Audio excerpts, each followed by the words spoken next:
بینندگان عزیز، سلام خدمت شما. در بیمارستان کایزر هستیم توی وودلند هیلز. مرد جوونی توی این اتاق منتظر چشم به راه برای بون مرو و امیدوارم که هر کدوم از شما که صدای منو میشنوین، چه از لحاظ از راه کامپیوتر، چه از جاهایی که انتخاب میکنین میذارین برای این بون مرو، شماها پارتیسیپیت کنین، تشریف بیارین و بتونین این بانک رو روز به روز بزرگتر کنین که من دوباره تو اتاق کسی به این حالت مجبور نشم برم. Thank you so much.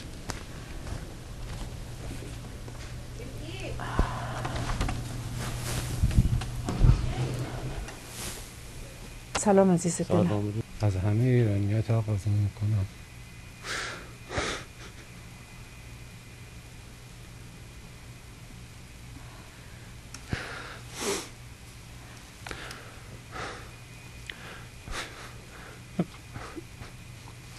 قدم بردارن،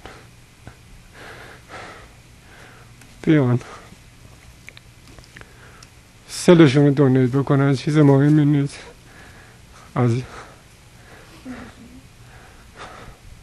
از یه گوشه رگ یه سوزن میره، از اون بر در میاد، سلولا رو میگیره، بقیه چیزا برمیگرده به تنتون.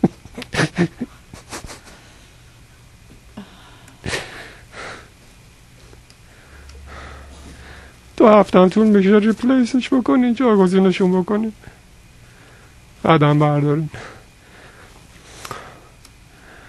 ایرانیه. اگه یه وقت این همه سال ایران کردیم، یه ایرانی احتیاج داره بهش کمک کن. فکر نمی کنم بیشتر از این میتونم این رو اذیت کنم. رویا جون تو صحبت کن. بیا تو ازشون بخواه. خواهش میکنم، تقاضا میکنم. شوهر من فقط 54 سالشه، مرد خوبیه. خب ما هیچ کس نداریم، فقط شوهرمو داریم. خواهش میکنم کمک کنید. فقط از شما خون میگیرن، از به استخونتون کاری ندارن. It's just stem cells. They just need stem cells. We need a match for him. یه دفعه گفتن که لوکیمیا گرفته، اکیوت لوکیمیا، فقط بون مرو سیوش میکنه. خواهش میکنم کمک کنید. استم سل کمک میکنم. sorry. این پروسسش همینجور که گفتم خیلی چیز ساده ایه. میتونی از دکترتون بپرسین.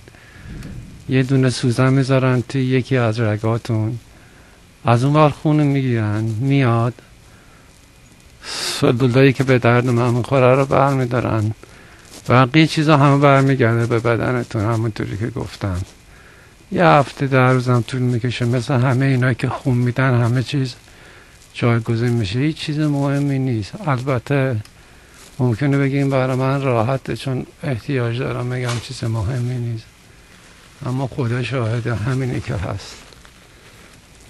خیلی ممنون. بیننده عزیز، این تلاشی که ما میکنیم که این بانک شماها پر بشه، برای که میخوام هیچ کس رو به این حالت نبینم که اینجور به شما التماس کنه.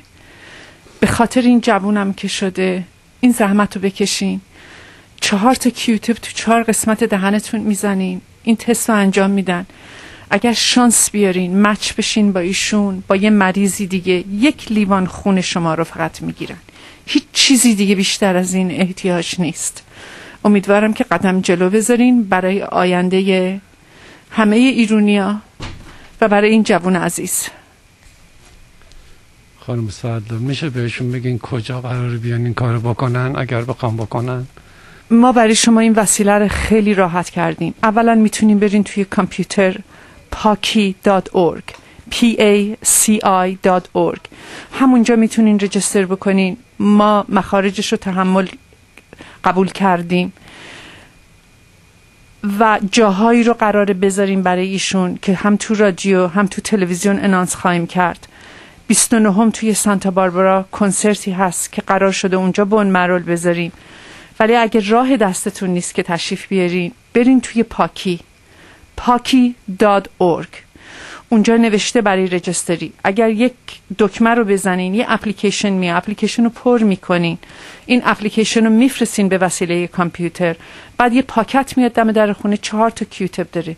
این کیوتپ رو 4 قسمت دهنتون میزنین، میذارین اون تو، پول تمرش هم داده شده، اونو پست میکنین.